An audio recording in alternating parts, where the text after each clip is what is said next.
देखिए, एक तरफ थे स्किपर सक्सेसफुल, दूसरी तरफ थे कैप्टन कूल, तो ये मैच तो होना ही था पैसा वसूल। और लास्ट बॉल में मुंबई इंडियंस ने ये मुकाबला जीता चेन्नई सुपर किंग्स के खिलाफ। विस्तार से इस पे चर्चा करेंगे। आप देख रहे हैं CoinDCX go presents ESPN cricket info T20 time out.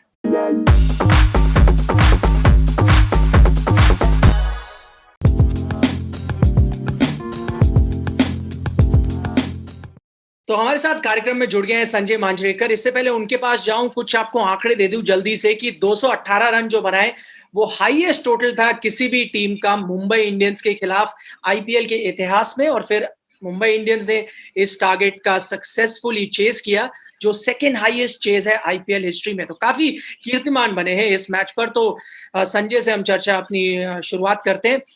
Sanjay, मुझे पता नहीं आपने सुना है नहीं, जब इनिंग्स ब्रेक हुई थी, मोइन अली से इंटरव्यू किया जा रहा था, तब इनिंग्स ब्रेक में जब सबको लग रहा था ये विनिंग टोटल है, तब भी वो केयरफुल थे। शायद उनको पिच का अंदाजा था। उन्होंने कहा फुल्ली कन्विंस नहीं थे कि ये जीत गए हैं मैच। जी हाँ, और डैनियल विटोरी और हम भी रौनक के साथ बात कर रहे थे इंग्लिश शो में मिड इनिंग्स में। हम भी ऐसे ही सोच रहे थे कि इस ग्राउंड पे जैसे एक परफेक्ट स्टॉर्म होता है ना, कि सब गलतियां या जो समुंदर में जो नेचुरल एक फिनोमिनन होता है परफेक्ट स्टॉर्म के, सब जो नेगेटिव फैक्टर्स जुड़ के जब आते हैं तो बहुत दिक्कत हो जाती है फिशरमैन को, and ship selling in the water. वैसे आज बोलर्स के लिए था कि एक तो फ्लैट पिच था, ऊपर से उसमें बाउंस था थोड़ा सा, यानी छक्के मारना थोड़ा सा आसान हो जाता है जब थोड़ा बाउंस होता है। कोटला पे कभी कभी लो बाउंस पे थोड़ी मुश्किल हो जाती है, और फिर छोटा ग्राउंड और ऑफ द पिच भी कुछ खास मदद नहीं। एक लकी फिर भी बोले दिए थे कि ड्यू नहीं था, अगर हैवी ड्यू होता तो और भी आसान, शायद पोलार्ड एक ओवर छोड़ के ये टारगेट जीत सकते थे। लेकिन हम भी ये मानते थे कि ये टोटल बहुत अच्छा है, सीएसके के जीतने के चांसेस बहुत अच्छे हैं, लेकिन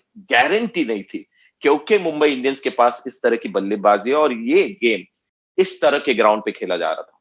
अगर आप मेरे से फोन करके पूछते, क्योंकि मैं दिल्ली में रहता, पहले ही बताया था आज ड्यू नहीं है, क्योंकि आज शाम से बहुत तेज हवाएं चल रही थी। तो जब हवा होती है तो मॉइस्चर थोड़ा चला जाता है, वो बैठता नहीं ग्राउंड पे। शायद वही कारण है कि आज ड्यू नहीं हुआ। चलिए, पहले पॉइंट का हम रुक कर रहे हैं, वो ये कि कैरन पोलार्ड की करिश्माई पारी 87 बनाते हैं 34 बॉल्स में। मैं आपसे जानना चाहता हूं, मैं सोच रहा था कि ये एक ऐसे बल्लेबाज हैं जो हमेशा इनको मौका नहीं मिलता बैटिंग करने का, हमेशा ऐसी टफ सिचुएशन में आते हैं। तो जो खिलाड़ी लगातार इतना मिडिल में नहीं खेल रहा, उसके लिए फिर भी इतनी कंसिस्टेंसी, जब जब ऐसे मौके आए हैं, कई बार वो मुंबई इंडियंस को जिताते हैं, ये काफी हैरान करता है।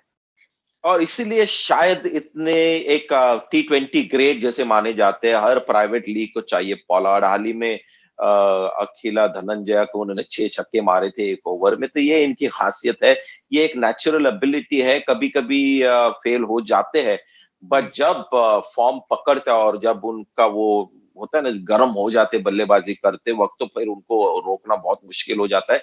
लेकिन एक थोड़ी बात होती है इंटरनेशनल क्रिकेट या फ्रेंचाइज लीग क्रिकेट में, प्राइवेट लीग्स में, कि अगर सर्टेन बॉलर्स उनके खिलाफ आप लगा दो तो उतने वो डेंजरस नहीं है। अगर क्वालिटी फास्ट बॉलर्स इनके खिलाफ लगा दो फिर उतने वो बड़े छक्के नहीं मार सकते। लेकिन आज लुंगी इंगीरी को उन्होंने बहुत उनकी पिटाई की। शार्दुल ठाकुर जो आजकल क्वालिटी बॉलर बन गए, उनके बाउंसर के खिलाफ उन्होंने पुल मारा। जाडेजा लेफ्ट आर्म स्पिनर उनको वाइड डाल रहे थे, उस पे छक्के लगाए। तो हर तरह का चैलेंज आज उनको मिला और हर चैलेंज उन्होंने आज पास किया, हर टेस्ट पास की। तो ये उनके हिसाब से भी मुझे लगता है कि उनकी एक one of his great innings Pollard की, क्योंकि एक दो बॉलर्स के खिलाफ उन्होंने बल्लेबाजी अच्छी नहीं दिखाई, हर तरह के बॉलर्स के खिलाफ उसी तरह का स्ट्राइक रेट उन्होंने मेंटेन किया। तो one of the great IPL innings. और क्योंकि उनकी पारी इतनी अच्छी थी, शायद हम कई बार भूल जाते हैं। आज उनकी गेंदबाजी के बारे में बात करें, जहां सब पिट रहे हैं, 200 से ज्यादा रन आराम से चेज हो गए, 2 ओवर डालते हैं, 12 रन देते हैं, 2 विकेट चटकाते हैं। मैं वो फेस देख रहा था बीच में, 11 के करीब स्ट्राइक रेट उनका रन पर ओवर चल रहा था, और फिर वो जो फेज में जिन्होंने 2 ओवर डाले वो गिर के 9 तक आ गया था। शायद हम वो अंडर एस्टिमेट करें, वो जो कॉन्ट्रीब्यूशन था उनका।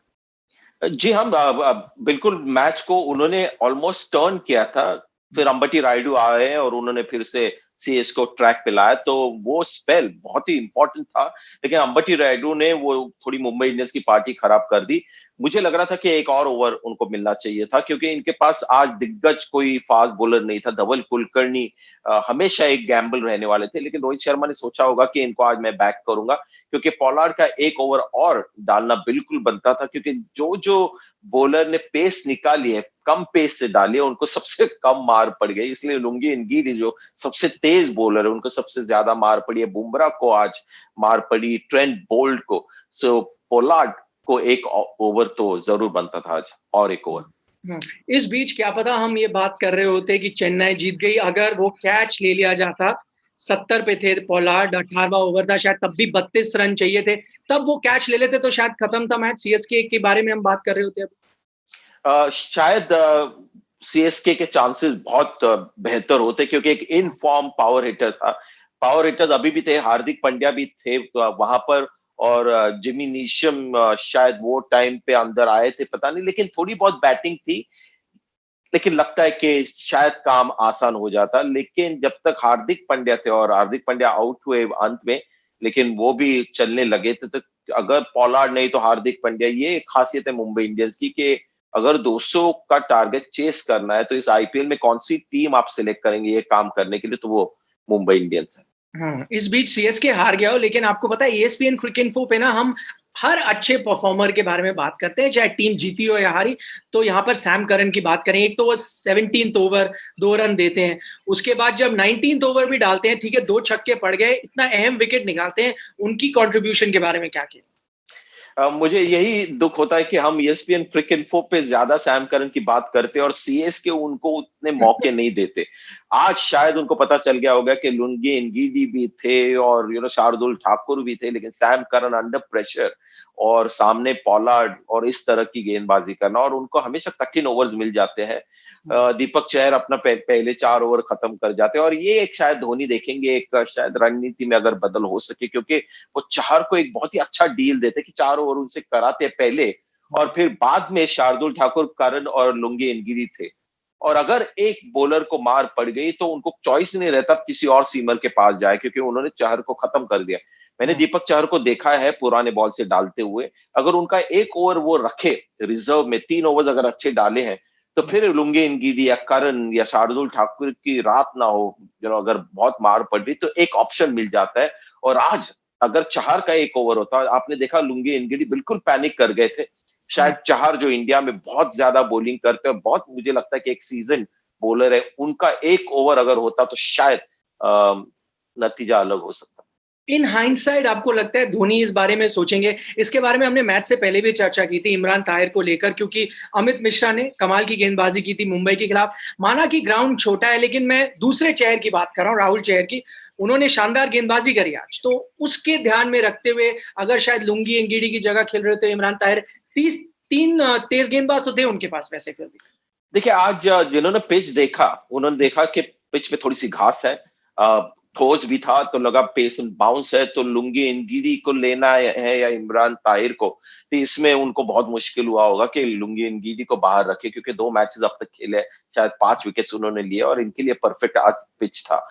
तो सिर्फ मुझे लगा कि पहले न्यू बॉल के साथ अगर एक ओवर जल्दी से कराते उनको, सैम करन के 2 ओवर के बाद अगर वो होता, तो शायद अलग हो सकता था। उन्होंने अब तीसरे बॉलर थे जरूर जो गेंदबाजी करने के लिए आए, लेकिन ताहिर का खेलना थोड़ा सा ऐसे ग्राउंड पे जब टर्निंग पिच ना हो तो फिर जरा मुश्किल हो जाता है।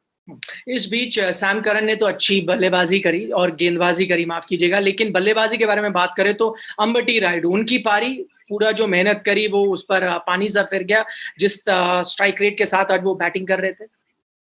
जी हाँ, बहुत ही बढ़िया हाई क्वालिटी बैटिंग देखने को मिल गई।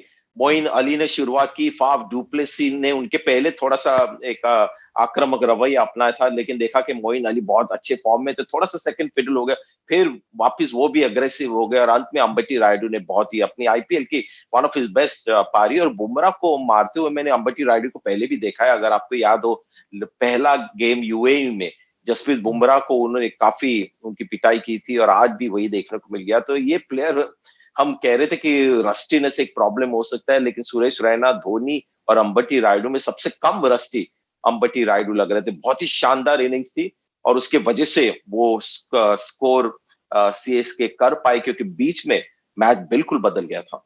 देखिए आईपीएल का एक फ़ायदा ये है कि बहुत जल्दी लोग हीरो बन जाते हैं, लेकिन एक नुकसान ये भी है कि जो हीरो होता है पिछले 1-2 मैचेज़ में उसकी थोड़ी क्रिटिसिज़्म भी होती है। तो इस मुद्दे पर मैं आता हूँ, वो रविंद्र जडेजा की जो पारी थी, रन अ बॉल बनाया उस वक़्त। आज अब अगर देखेंगे जिस तरह से मुंबई ने चेज़ किया, वहाँ पर अगर 22 गेंदों में 40 रन आ जाते तो शायद नतीजा कुछ और होता। मैं बहुत ही खुश हूँ और इम्प्रेस हूँ कि आपने ये मुद्दा निकाला, क्योंकि बहुत बार हम ऐसे मुद्दों को देखते नहीं। और आपने सही कहा कि पिछले मैच में जो आरसीबी के खिलाफ हुँ, उन्होंने जब 37 रन बनाए एक ओवर में, उस मैच में भी अगर उसके पहले आप देखो तो रन बॉल ही चल रहे थे, लेकिन आखिरी ओवर में वो पूरा बदल गया। मैं भी आज की इनिंग्स देख रहा था और मेरी इनिंग में मैं यही सोच रहा था कि ऐसा नहीं होना चाहिए कि सीएसके को जाडेजा की इनिंग्स की वजह से ऐसा लगे कि ये मैच में थोड़े रन कम पड़ गए, क्योंकि आप बोल्टर्स को ज्यादा दोषी ठहरा नहीं सकते इस पिच के ऊपर, इस ग्राउंड के ऊपर, क्योंकि बुमराह जो एक महान गेंदबाज है उनको मार पड़ी है, तो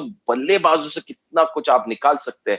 वैसे मैच आप जीतते हो कि कौन ज्यादा रन बनाते हैं। और वहां पर जब आपके टीम में एक ने 160 180 के स्ट्राइक रेट से और एक ने 260 के स्ट्राइक रेट से बल्लेबाजी की है, उसी समय पर अगर आपके पास एक बल्लेबाज है जिसने 22 गेंदें खेली है, ऑलमोस्ट 4 ओवर्स, और केवल 22 रन बनाए, उसमें से 4 जो लेग बाइस थे वो भी उनके नाम पे गए, तो 18 रन उन्होंने 22 गेंदों में बनाए।